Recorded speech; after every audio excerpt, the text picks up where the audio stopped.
بسم اللہ الرحمن الرحیم۔ السلام علیکم ورحمۃ اللہ وبرکاتہ۔ Doctor Nadeem Azhar, family physician اور ڈائبٹالوجسٹ۔ امید ہے آپ سب لوگ خیریت سے ہوں گے۔ پچھلی ویڈیو میں آپ کو تفصیل سے انسولین کے بارے میں بتایا تھا کہ انسولین جسم میں کیسے کام کرتی ہے، اور انسولین کے خلاف اگر مزاحمت پیدا ہوتی ہے جس کو ہم انسولین ریزسٹنس کہتے ہیں تو اس کے جسم میں کیا اثرات ہوتے ہیں اور اس سے کیا کیا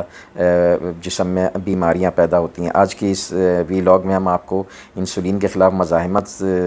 کی جو حالت ہے اس سے کیسے بچا جائے، اور اگر پیدا ہو گئی ہے تو اس کا تدارک کیسے کیا جائے، اس کا علاج کیسے کیا جائے، اس حوالے سے تفصیلی طور پہ ہم آج آپ کو بتائیں گے۔ اچھا، انسولین کے خلاف مزاحمت یہ جو باڈی کی حالت ہے جس سے یہ اتنے امراض پیدا ہو رہے ہیں، تو اس کو ریورٹ کرنے کے لیے یا اس کو ختم کرنے کے لیے یا اس کی پریونشن کرنے کے لیے ایک بہت آپ کو لائف اسٹائل چینجز کرنی پڑتی ہیں۔ لائف اسٹائل کا چینجز کا مطلب ہے کہ اب آپ کے یعنی آپ اپنی جو غذا کا معمول ہے، اس کے علاوہ سلیپ کا جو معمول ہے، اس کے علاوہ جو آپ کے ایکسرسائز کے معمولات ہیں اس میں کافی رد و بدل کرنا پڑتا ہے۔ تو ہم آپ کو جو ہے نا اس کے بارے میں تفصیلی بتاتے ہیں کہ آپ اپنے انسولین ریزسٹنس کو کیسے ختم کر سکتے ہیں، اور انسولین ریزسٹنس سے بچ کیسے سکتے ہیں آپ۔ انسولین ریزسٹنس کا تعلق ہمارے چند ایسے معمولات سے ہے جن کو ہم اگر یعنی لائف اسٹائل ہے، ان لائف اسٹائل کو اگر ہم تھوڑا سا اپنا چینج کریں تو اس انسولین ریزسٹنس پہ نہ صرف قابو پایا جا سکتا ہے، اس کو ریورٹ کیا جا سکتا ہے، یعنی اس کو ختم کیا جا سکتا ہے، بلکہ آنے والے وقتوں میں یعنی آگے والی کی زندگی میں بھی آپ اس انسولین ریزسٹنس کو بچا سکتے ہیں تاکہ آپ مختلف امراض سے محفوظ رہیں۔ سب سے اہم چیز یہ ہے کہ آپ دیکھیں، آپ اگر موٹاپے کا شکار ہیں، یعنی کہ آپ کے جسم کا وزن آپ کے قد کے حساب سے زیادہ ہے، یعنی آپ کا باڈی ماس انڈیکس جس کو ہم BMI کہتے ہیں وہ اگر زیادہ ہے، تو آپ سب سے پہلے جو اپنا کام کریں گے وہ اپنے ایکسٹرا ویٹ یعنی کہ اوبیسٹی کو، یا جو آپ کا ویٹ زیادہ ہے اس ویٹ کو کم کرنے پہ توجہ دیں، تو اس سے بھی آپ کے انسولین ریزسٹنس میں کافی فرق پڑتا ہے۔ دوسری اہم چیز، آپ اپنی باڈی کو زیادہ حرکت دیں، یعنی ہم جس کو کہہ سکتے ہیں کہ آپ اپنے واکنگ میں یا آپ ایکسرسائز وغیرہ کریں، کم از کم بھی آپ 20 سے 25 منٹ روزانہ واکنگ کو اپنا عادت بنائیں، اور یہ واکنگ یعنی درمیانی شدت کی بھی ہو سکتی ہے، اور اگر بہت تیز قدموں سے چلیں تو تھوڑے چاہے آپ اس کو 15 منٹ کر دیں، لیکن کم از کم 15 سے 20 منٹ واکنگ جو ہے روزانہ، وہ آپ کے اس عمل سے یعنی کہ اس ایکسرسائز کے عمل سے انسولین کی جو سینسیٹیوٹی ہوتی ہے یعنی انسولین کی حساسیت وہ بہت امپروو ہو جاتی ہے، اور اس سے انسولین ریزسٹنس کو قابو پانے میں بہت مدد ملتی ہے۔ دوسری اہم چیز ہماری غذائی معمولات ہیں، یعنی کہ ڈائٹری چینجز ہیں، یعنی ہماری ڈائٹ ایسی ہونی چاہیے جو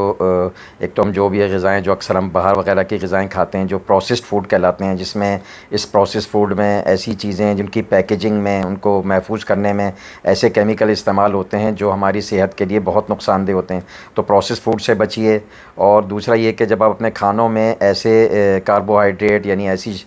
چیزیں جو سمپل کاربوہائیڈریٹ ہوتے ہیں جن کو ہم شوگر سے بنی ہوئی چیزیں ہیں یا آٹا ہے یا چاول ہے، ان کے استعمال کو بہت محدود کیجیے، اور خاص طور پہ ریفائنڈ شوگر میں گلوکوز یا شوگر سے بنی ہوئی چیزوں سے ضرور پرہیز کریں۔ اچھا، تیسری چیز ہے کہ اگر آپ اپنی غذاؤں میں جو ایسے فیٹس کا استعمال کریں، ایسے آئل کا جو ہیلدی فیٹس کہلاتے ہیں، جیسے خاص طور پہ اولیو آئل ہے، یا پھر آپ اپنے نٹس استعمال کریں جن کو ہم یعنی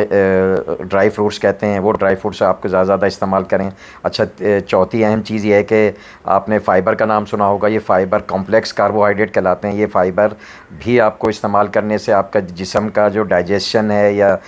ہاضمے کا نظام ہے وہ بہت بہتر ہوتا ہے، اور اس کی وجہ سے بھی انسولین کے ریزسٹنس کو ختم کرنے میں یا کم کرنے میں بہت مدد ملتی ہے۔ اچھا، نیند جو ہے وہ ہمارے لیے ایک، آپ کو پتہ ہے نیند ہمارے جسم کے لیے ایک تعمیری کام کرتا ہے، یعنی کہ ہم صحیح معنوں میں جو ہمارے ریکوائرڈ ہمارے لیے ضرورت جتنی ہے تقریباً 7 سے 8 گھنٹے نیند وہ اس دورانیے کی نیند ضرور لیں۔ اس نیند کی پیسفل نیند یعنی کہ ایک پرسکون نیند بھی انسولین کی سینسیٹیوٹی کو بہت اچھا رکھتی ہے۔ اچھا، اس کے علاوہ آپ جو ہیں کوئی ایسے اسٹریسز یا ایسے ڈپریشن انگزائٹی کا شکار ہیں، یا آپ میں تفکرات بہت ہیں، پریشانیاں بہت ہیں، ان پریشانیوں کا بھی حل ڈھونڈیں۔ ان پریشانیوں کے لیے آپ کو جیسے پہلے بتایا جا سکتا ہے تھوڑی ہلکی پھلکی ایکسرسائز ضرور کریں، اپنے آپ کو سوشل ایکٹیویٹی میں حصہ لیں تاکہ آپ کا اسٹریس لیول کم ہوگا، تو اسٹریس لیول کم ہونے سے انسولین کی سینسیٹیوٹی بہتر ہوتی ہے اور انسولین ریزسٹنس کو ختم کرنے میں بہت مدد ملتی ہے۔ اچھا، ایسی چند اشیاء یا ایسی غذائیں جس میں اومیگا 3 فیٹی ایسڈس ہوتے ہیں، ان کے استعمال سے بھی جسم میں انسولین ریزسٹنس کو ختم کرنے میں مدد ملتی ہے آپ کو. خاص طور پہ چیا سیڈس ہیں یا فلیکس سیڈ جن کو السی کے بیج کہتے ہیں، ان کا استعمال، ان کا بھی یعنی ان کا بھی معتدل مقدار میں استعمال جو ہے نا آپ کے انسولین ریزسٹنس کو ختم کرتا ہے اور انسولین سینسٹیوٹی کو بھی بہت امپروو کرتا ہے. اچھا، ایک چیز اور ضرور مد نظر رکھیں کہ ہم جو اتنا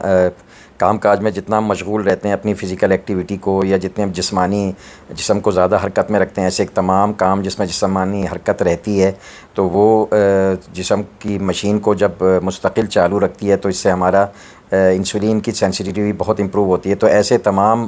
کاموں سے بچیں جس میں، جیسے آج کل کی نسل میں یا بہت سے لوگ ایسے ہیں جو سوشل میڈیا پہ بیٹھتے ہیں، یا اگر آفس ورک کر رہے ہیں تو مستقل بہت دیر تک بیٹھے رہتے ہیں. اور اس بیٹھے رہنے سے کیا ہوتا ہے کہ اس سے جو آپ کا وزن بھی بڑھتا ہے، اور اس کے علاوہ انسولین کے خلاف مزاحمت بھی پیدا ہوتی ہے. تو اس سب سے زیادہ یہ کہ جب آپ اتنا زیادہ بیٹھتے ہیں اس میں تھوڑے تھوڑے وقفے سے ضرور پیدل چلیں، اپنی فزیکل ایکٹیویٹی کریں، تاکہ آپ کو مستقل بیٹھے رہنے سے جو آپ کو موٹاپا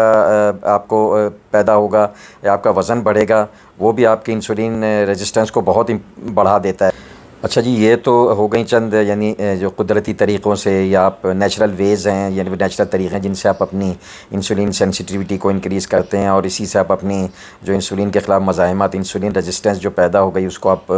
ریورٹ بیک کرتے ہیں، ختم کر سکتے ہیں. لیکن ایک اور چیز جو ہم خاص طور پہ کہنا چاہیں گے کہ کچھ ڈائبٹک پیشنٹ ہیں، ان ڈائبٹک پیشنٹ میں جیسا کہ آپ کو پتہ ہے انسولین کی کمی کے ساتھ ساتھ انسولین ریزسٹنس بھی ہوتی ہے. تو ایسے ڈائبٹک پیشنٹ کو ضرور چاہیے کہ اپنے شوگر کو بالکل کنٹرول میں رکھیں. اس حوالے سے جو ان کے ڈاکٹر نے دوائیں لکھ کے دی ہیں یا جو بھی ہدایت دی ہیں غذا کے حوالے سے، فزیکل ایکٹیویٹی کے حوالے سے، اس پہ مکمل توجہ دیں، تاکہ اس سے ان کے انسولین ریزسٹنس ختم ہوگی اور انسولین سینسٹیوٹی میں امپروومنٹ ہوگی. اچھا، ایک اور چیز جو آخری چیز ہے اس کو ہم کہتے ہیں کہ بھئی اگر آپ نے یہ تمام نیچرل ویز، نیچرل طریقوں سے بھی اگر آپ کی ختم نہیں ہو پاتی انسولین ریزسٹنس، تو چند ایسی میڈیکیشنز ہیں جن کو ہم استعمال کر کے بھی انسولین ریزسٹنس کو کم کرتے ہیں اور انسولین سینسٹیوٹی کو بڑھاتے ہیں. اس میں خاص طور پہ ایک میٹفارمن اور پایوگلیٹازون، دو ایسی ٹیبلٹس ہیں جن کو اگر آپ تمام نیچرل ویز، سب سے پہلے نیچرل جو طریقے ہیں اس کو اپنائیں. اس کے بعد اگر اس کے باوجود بھی امپروومنٹ نہیں ہوتی یا اگر امپروومنٹ ہے تو وہ کم ہے، تو اور اس کی وجہ سے اور امراض پیدا ہو رہے ہیں اور اس میں کمی نہیں ہو رہی ان امراض میں،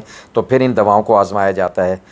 تو چنانچہ اب آپ دیکھیے کہ اب انسولین ریزسٹنس کتنے امپورٹنٹ چیز ہے، کہ کتنے بڑے بڑے امراض، کرونک ڈیزیز جس کو کہتے ہیں، لائف لانگ ڈیزیز، اور جان لیوا امراض بھی شامل ہیں. تو ان سے بچنے کا آپ ضرور اپنا اہتمام کریں، اپنی لائف اسٹائل میں ضرور اپنے چینجز کیجیے، تاکہ آپ مکمل اور صحت مند زندگی گزاریں.